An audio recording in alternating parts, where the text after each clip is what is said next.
Hello दोस्तों, स्वागत है आपका हमारे YouTube channel DSR study point में। तो बच्चों, आज हम क्लास 12 का ज्योग्राफी यानी इंडियन ज्योग्राफी का चैप्टर नंबर 3 जिसका नाम है भू संसाधन तथा कृषि। बच्चों, ये इस वीडियो का फर्स्ट पार्ट होने वाला है, तो चलिए देखते हैं आखिर इस चैप्टर में है क्या। पहला बच्चों हमारा टॉपिक है कि भू संसाधन और कृषि का ऐसे मतलब क्या होता है। देखो, पहले अगर बात की जाए कि एक देश की सीमा के अंदर आने वाला जो स्थलीय क्षेत्र होता है, जो जमीन होती है या भू क्षेत्र होता है, उस क्षेत्र का क्या कहते हैं हम लोग? भू संसाधन कहते हैं। और सभी प्रकार के संसाधनों में से सबसे महत्वपूर्ण संसाधन कौन सा है बच्चों? भू संसाधन है। क्यों? क्योंकि ये मानव जीवन का क्या है बच्चों? आधार है। अगर मानव के लिए, निवास के लिए, कृषि के लिए, पशुपालन के लिए, इन सभी जरूरतों के लिए किसकी आवश्यकता होती है? भूमि की आवश्यकता होती है। तो इसीलिए मानव जीवन के लिए भू संसाधन एक महत्वपूर्ण कारक कह सकते हैं। भारत के कुल भू संसाधन का लगभग 43% अगर हिस्सा देखा जाए, ठीक है ना, तो मैदानी है, और 30% हिस्सा देखा जाए तो पर्वतीय है, और जो बचा हुआ हिस्सा जो है हमारा वो 27% है बच्चों। यानी अगर बात की जाए भू संसाधन केवल हमारे 43% है जहां मनुष्य रह सकता है। ऐसा नहीं है, पर्वतीय क्षेत्रों में भी रह सकता है और पठारी क्षेत्रों में भी रह सकता है, लेकिन मैदानी क्षेत्रों में आपको पता है भू संसाधन का होना बहुत ज्यादा आवश्यक है। ठीक है, क्योंकि अधिकांश लोग कहाँ रहते हैं? मैदानी क्षेत्रों में रहने की ज्यादा प्राथमिकता देते हैं। इसके बाद आता है बच्चों, आखिर भारत में भू उपयोग श्रेणियां, अर्थात क्या मतलब होता है कि जो जमीन होती है यानी भूमि होती है, उनको किन किन मतलब कार्यों में प्रयोग लिया जाता है। भू राजस्व विभाग द्वारा क्या किया गया है? भारत में भूमि के उपयोग के अनुसार भूमि को निम्नलिखित भागों में बांटा गया है। जैसे हमारा बच्चों पहला आता है वनों के अधीन क्षेत्र। इस वर्ग में बच्चों ऐसे क्षेत्र आते हैं जहां वर्तमान में क्या होते हैं? वन मौजूद होते हैं, और जहां पर भविष्य के लिए क्या होते हैं? वनों का विकास किया जाता है। दोनों क्षेत्रों को इसमें शामिल किया जाता है। जैसे वनों को भी शामिल किया जाता है और भविष्य में वनों के विकास के लिए भी इसके अंदर कई सारे काम किए जाते हैं, जिसे हम वनों के अधीन क्षेत्र कहा जाता है। नेक्स्ट आता है बच्चों बंजर एवं व्यर्थ भूमि। यानी ये क्या होती है बच्चों?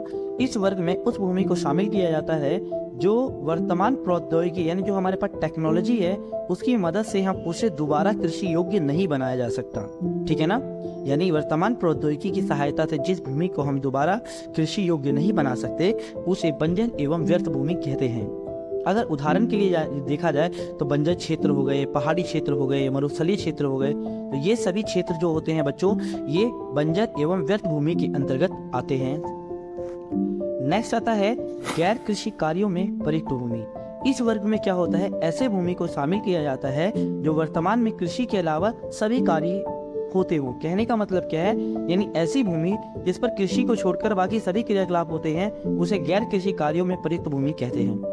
जैसे अगर बात की जाए कोई जमीन है जिस पर मानव बस्तियां हैं, सड़कें हैं, नहरें हैं, उद्योग हैं, दुकानें हैं, तो ये सभी जो बच्चे होता है वो गैर कृषि कार्यों में प्रयुक्त भूमि के अंतर्गत आता है। नेक्स्ट आता है बच्चों हमारा स्थायी चारागाह क्षेत्र। इस प्रकार की भूमि का उपयोग चारागाह क्षेत्र के रूप में किया जाता है, और इस पर मुख्य रूप से अगर देखा जाए तो ग्राम पंचायत और सरकार का क्या होता है? अधिकार होता है स्थायी चारागाह क्षेत्र में। ठीक है, पांचवी हमारी जो भूमि आती है वो तरु फसलों व उपवनों के अंतर्गत क्षेत्र आता है। इस वर्ग में वह क्षेत्र शामिल होते हैं या वह भूमि शामिल होती है जिस पर बहुत सारे उद्यानों या फलदार वृक्ष लगे होते हों। क्या लगे होते हैं बच्चों? फलदार वृक्ष। इस प्रकार की भूमि पर मुख्य रूप से निजी क्षेत्र का स्वामित्व होता है। आपने देखा होगा, आम के बागान देखा होगा, है ना, तो जो आम के बागान या अन्य सारे जो बागान होते हैं फलों के, तो ये सभी क्या आते हैं बच्चों? तरु फसलों एवं उपवनों के अंतर्गत जो क्षेत्र होते हैं उसमें शामिल किए जाते हैं। नेक्स्ट आता है बच्चों कृषि योग्य व्यर्थ भूमि। ठीक है, अब कृषि योग्य व्यर्थ भूमि का मतलब क्या है बच्चों? कि यानी इस वर्ग में क्या होता है? ऐसी भूमि को शामिल किया जाता है जिस पर क्या हो पिछले 5 साल से अधिक समय तक कृषि ना की गई हो। ठीक है, और वर्तमान तकनीक से हम दोबारा उसे कृषि योग्य बना सकते हैं। 5 सालों से हमने खेती नहीं की गई हो, यानी खेती ना की गई हो उस जमीन पर, ठीक है, लेकिन हम दोबारा क्या कर सकते हैं? उसे सुधार करके कृषि योग्य बनाया जा सकता है। उसे हम कृषि योग्य व्यर्थ भूमि के नाम से जाना जाता है। नेक्स्ट आता है बच्चों वर्तमान प्रतिभूमि। वर्तमान प्रतिभूमि का अर्थ क्या होता है? इस वर्ग में ऐसी भूमि को शामिल किया जाता है जो 1 वर्ष या उससे कम समय तक क्या कृषि रहित हो, यानी 1 साल से कम समय तक जिस जमीन पर खेती ना की गई हो उसे वर्तमान प्रतिभूमि के नाम से जाना जाता है। ठीक है बच्चों, इसके साथ साथ एक आता है पुरातन प्रतिभूमि। पुरातन प्रतिभूमि का अर्थ क्या होता है? इस वर्ग में ऐसी भूमि को शामिल किया जाता है जो 1 वर्ष से अधिक क्या होता है और 5 साल से कम समय तक कृषि रहित हो, यानी एक ऐसी जमीन जिस पर 1 वर्ष से ज्यादा और 5 साल से कम समय तक खेती ना की गई हो उसे पुरातन प्रतिभूमि के नाम से जाना जाता है। अब आता है हमारा निवल बोया गया क्षेत्र। ये वह भूमि है जिस पर क्या होता है वर्तमान समय में फसल उगाई गई हो, वर्तमान समय में अब काटी जा रही हो, यानी एक भूमि पर वर्तमान में फसलें बोई गई और काटी गई, तो उस क्षेत्र को हम निवल बोया गया क्षेत्र के नाम से जाना जाता है। नेक्स्ट आता है बच्चों स्वामित्व के आधार पर भूमि का वर्गीकरण, यानी अगर बात की जाए ओनरशिप के आधार पर या स्वामित्व या अधिकार के आधार पर भूमि को कितने भागों में बांटा गया है। तो पहला आता है निजी भू संपत्ति, यानी इसमें क्या होता है बच्चों, वह भूमि जिस पर एक व्यक्ति या व्यक्तियों के समूह का स्वामित्व या अधिकार होता है वो निजी भू संपत्ति कहलाता है। ठीक है, जिस पर केवल एक व्यक्ति हो या किसी एक कंपनी या समूह द्वारा क्या किया जाता हो, नियंत्रण किया जाता हो, उसे निजी भू संपत्ति के नाम से। अब आते हैं बात करते हैं हमारे नेक्स्ट आता है बच्चों साझा भू संपत्ति। अब साझा भू संपत्ति का अर्थ क्या होता है, यानी साझा भू संपत्ति जिस पर किसी एक व्यक्ति या व्यक्तियों के समूह का अधिकार नहीं होता बल्कि क्या होता है सभी समाज के अधिकार होता है, उसे हम साझा भू संपत्ति के नाम से जाना जाता है। ठीक है ना। साझा भू संपत्ति संसाधन को सामुदायिक प्राकृतिक संसाधन भी कहा जाता है, क्योंकि इसका उपयोग क्या होता है संपूर्ण समाज के द्वारा किया जाता है बच्चों। और साझा भू संपत्ति द्वारा क्या होता है, गांव के जो भूमिहीन किसान होते हैं जिनके पास जमीन नहीं होती वो क्या करते हैं, इसका ज्यादातर फायदा उठाते हैं, क्योंकि क्या होता है वह अपने जीवन यापन के लिए मुख्य रूप से पशुपालन पर निर्भर रहते हैं। इस प्रकार के भू संपत्ति मुख्य रूप से पशुओं के लिए क्या होता है बच्चों, ऐसी जमीन जो होती है वो पशुओं के लिए क्या उपलब्ध कराती है, चारा उपलब्ध कराती है, घरेलू उपयोग के लिए ईंधन उपलब्ध कराती है और अन्य उत्पाद जैसे फल उपलब्ध कराती है, औषधियाँ उपलब्ध कराता है, पौधे हो गए, रेशे हो गए, ये सभी चीजें क्या होती है उपलब्ध कराती हैं। ठीक है, और इस प्रकार की चीजों को हम क्या कहते हैं, साझा भू संपत्ति के नाम से जाना जाता है। नेक्स्ट आता है बच्चों भारत की फसल ऋतुएं। अगर आप ध्यान दीजिएगा तो आपको पता होगा भारत में मुख्यतः 3 फसल ऋतु में, भारत की जो ऋतुएं हैं वो 3 फसल ऋतुओं में बांटा गया है, रवि, खरीफ, जायद। ठीक है ना। चलिए इन तीनों के बारे में, विशेषताओं के बारे में बात करते हैं।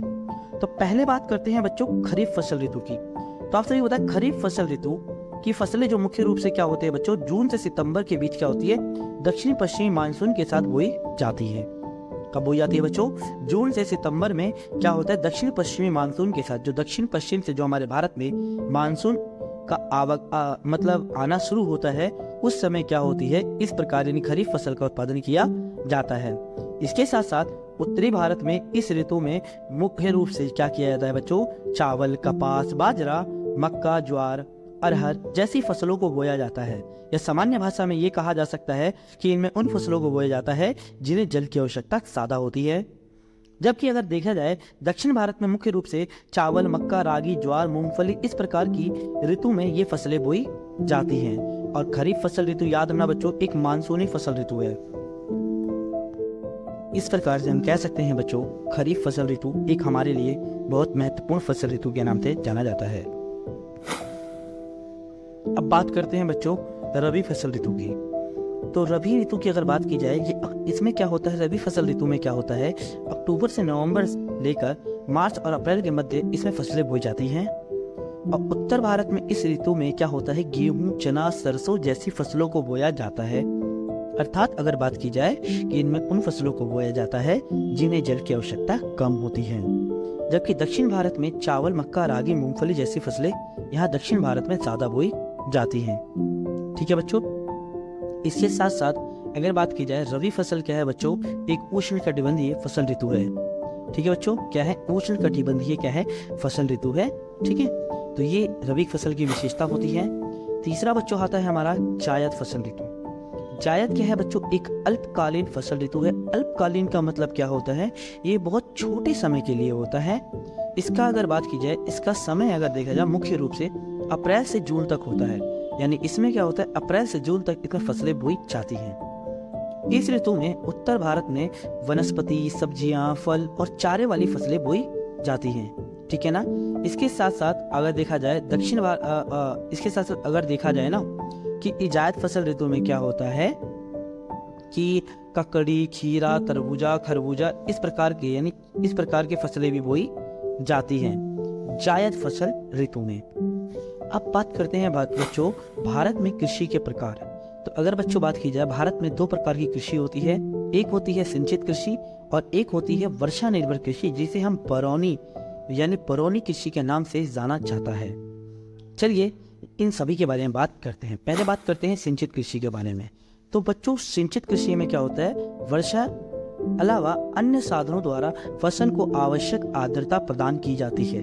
अर्थात कहा जाए, जब फसलों को जल की प्राप्ति सिंचाई के द्वारा होती है तो उसे हम सिंचित कृषि के नाम से जानते हैं। सिंचित कृषि का उद्देश्य क्या होता है, अगर बात की जाए, सिंचित कृषि के उद्देश्यों के आधार पर इसे 2 भागों में बांटा गया है। एक होता है रक्षित कृषि और एक होता है उत्पादक कृषि।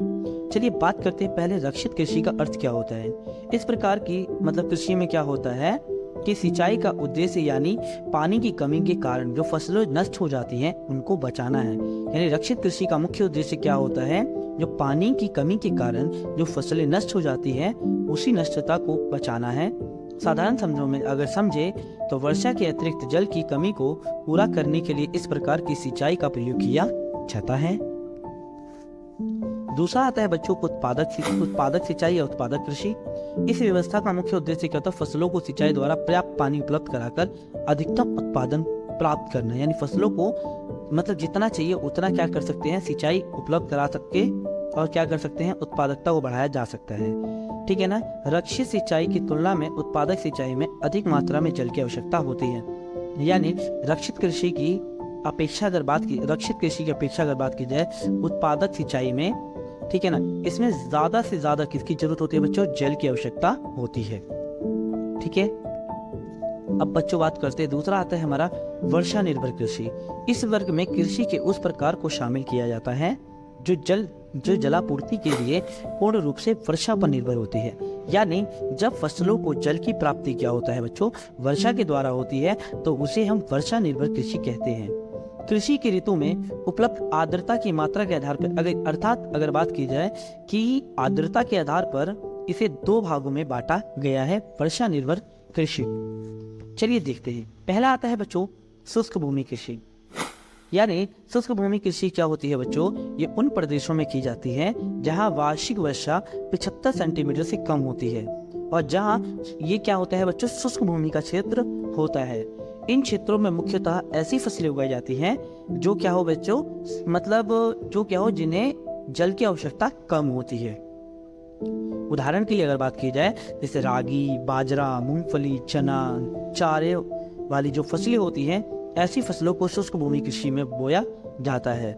इसमें वर्षा जल के उपयोग के लिए अनेक विधियों को प्रयोग किया जाता है। कॉमन सी बात है बच्चों, शुष्क भूमि कृषि है तो इसमें वर्षा जल के संग्रहण के लिए अनेक प्रकार की विधियों का प्रयोग किया जाता है।